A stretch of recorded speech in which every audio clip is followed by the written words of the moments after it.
Hi மக்களே, எல்லாம் எப்படி இருக்கிறீங்க? கர்த்தருடைய கிருபை அவர் இறக்கத்தில் நல்லா இருக்கிற மக்களே. நீதி செத்து போச்சுன்றது இப்போ தான் மக்களே, இப்போ தான் தெரியுதுன்னு இல்லை, எப்போவே தெரியுது. அந்த கொல்கத்தா டாக்டர் கொன்னவனை கொல்கத்தாவில் அவனுக்கு தண்டனை என்ன தெரியுங்களா? ஆயுள் தண்டனை கொடுத்து சாகும் வர இருக்கட்டுமாம்மா ஜெயிலில். 50,000 ரூபா அவனுக்கு அவதாரம் வந்து வெறும் 50,000 ரூபா. அப்போ 50,000 ரூபா கொடுத்துட்டு அவன் என்ன வேணாலும் பண்ணிக்கலாமா? மக்களே, அந்த பாவத்துக்கு அந்த பண்ணு செத்ததுக்கு இதுதான் நீதியா? போலீஸ்காரங்க கையிலேருந்து சிபிஐ கொடுத்தாங்க. சிபிஐ அவ்வளோ போராடி கொண்டு போய் ஜட்ஜுக்கிட்ட நிறுத்தினா ஜட்ஜு கூலாக அவனுக்கு தீர்ப்பு கொடுத்துக்கிறாரு.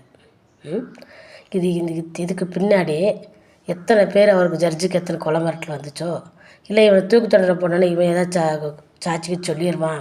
இதுக்கு பின்னாடி எவ்வளோ பெரிய ஆளுங்க இருக்கிறாங்களோ தெரியாது. ஆனால் அநியாயமாக அந்த பொண்ணுக்கு செத்தும் கூட அந்த பொண்ணுக்கு என்ன கிடைக்கல, நீதி கிடைக்கல மக்களே. அந்த குடும்பத்துக்கு நீதி கிடைக்கல, வீணாக போயிட்டாங்க. அதான் மக்களே, நார்த் சைடு ஒரு நல்ல வாழவே முடியாதுன்னு சொல்ல முடியும். நார்த் சைடில் எவனையுமே வாழ விட மாட்டானுங்க. எனக்கு கேட்டால் இந்த மாதிரி தான் அக்கிரமங்களும் அநியாயங்களை செஞ்சு ஒரு பிள்ளை நல்லா படிக்கக்கூடாது, நல்லா படித்து வேலையை வாங்கக்கூடாது, நல்லா வரக்கூடாது. இந்த பிள்ளை ஏதோ ஒரு விஷயம் நல்ல ஒரு திறமைசாலியான பிள்ளையாக இருந்திருக்கணும். அதனால தான் எல்லோரும் சேர்ந்து முடிச்சிட்டாங்க. ஆனால் இதுக்கு பாரு எவ்வளோ துரிதப்பட்டாங்க பார்த்தீங்களா? இல்லைன்னா இந்த தீர்ப்பு இழுத்துக்கிட்டு போங்க வருஷக்கணக்கில்.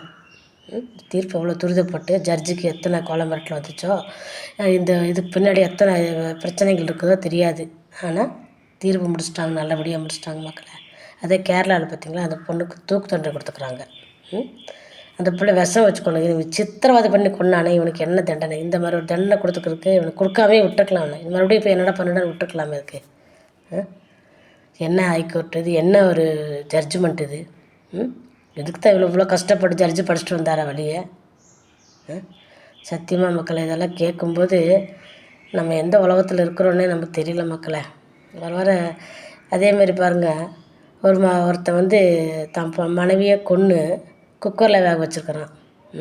திருப்பி குக்கரில் வச்சுருக்கிறான்.